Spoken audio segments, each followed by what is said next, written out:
కాంగ్రెస్ మహిళా శక్తిని గౌరవిస్తుంది. మహిళలే దేశానికి ఆదర్శమన్న సీఎం రేవంత్.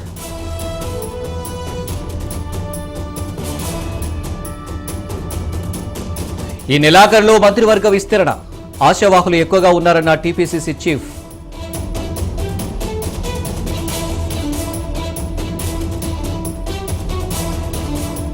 మిస్ వరల్డ్ కాంటెస్టెంట్లకు స్పోర్ట్స్ డే, గచ్చిబౌలి స్టేడియంలో వివిధ క్రీడలు.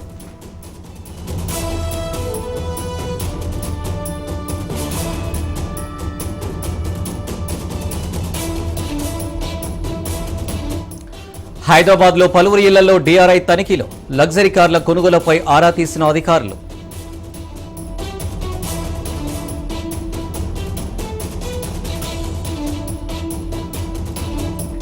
జవాన్ భూమి కబ్జాపై కలెక్టర్తో మాట్లాడిన హరీష్, త్వరగా సమస్యను పరిష్కరించాలన్న మాజీ మంత్రి.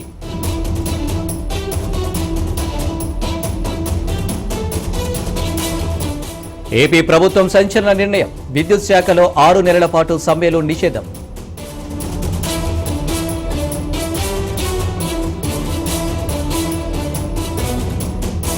రేపు నింగిలోకి వెళ్లనున్న రిషార్ట్ 1B, ప్రారంభమైన కౌంట్ డౌన్.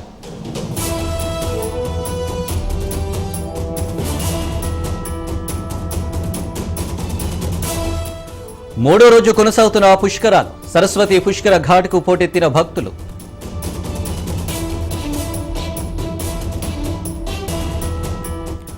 దాయాది గుండెల్లో ఆకాశ్ టీర్ భయం, గుంట నక్కలను దెబ్బకొట్టనున్న భారత్.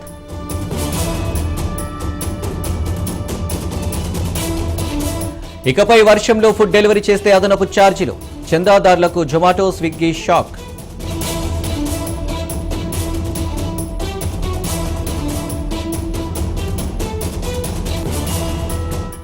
మోదీపై విమర్శనాత్మక కథనాలు, గుజరాత్ సమాచార పత్రికాధిపతి అరెస్ట్.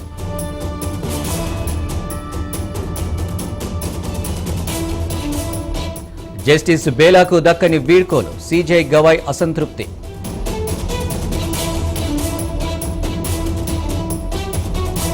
ఇజ్రాయెల్ మిలిటరీకి ఏఐ టెక్నాలజీ అంగీకరించిన మైక్రోసాఫ్ట్ సంస్థ.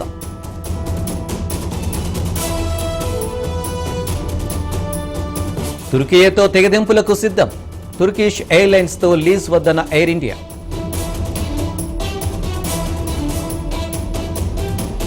నైజీరియన్ డ్రగ్ ముఠాల నయాదందా డిపోటేషన్, తప్పించుకునేందుకు నకిలీ పేర్లతో వీసాలు.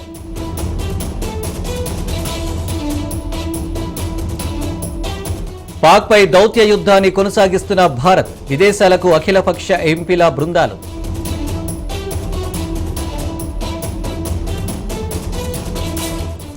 మోకాళ్లపై కూర్చొని ఇటలీ పీఎంకు ఏడీ రమా వెల్కమ్, అల్బేనియా స్వాగతానికి ఫిదా అయిన మెలోని. భారత్ క్షిపణుల దెబ్బ మాక్ తగిలింది, ఎట్టకేలకు అంగీకరించిన పాక్ ప్రధాని.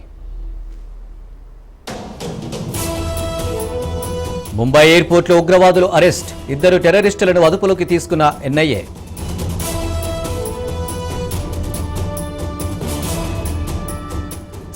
సుప్రీంకోర్టు హెచ్చరించిన మారని బీజేపీ నేతల తీరు, దేశం సైన్యం ప్రధాని మోదీ కాళ్ల మీద పడ్డాయన్న మధ్యప్రదేశ్ డిప్యూటీ సీఎం. మరో భారీ ప్రాజెక్టులో నటించనున్న స్టార్ హీరోయిన్ చిరు, అనిల్ రావుపూడి సినిమాలో హీరోయిన్ గా నయనతార.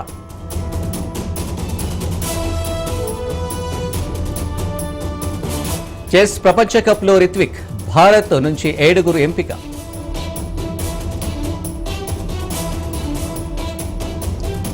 నీరజ్ నయా చరిత్ర, జావలిన్ త్రోలో 90.23 మీటర్లతో సరికొత్త రికార్డు. కాసేపట్లో ఐపీఎల్ పునః ప్రారంభం, బెంగళూరు కోల్కతా పోరుతో స్టార్ట్.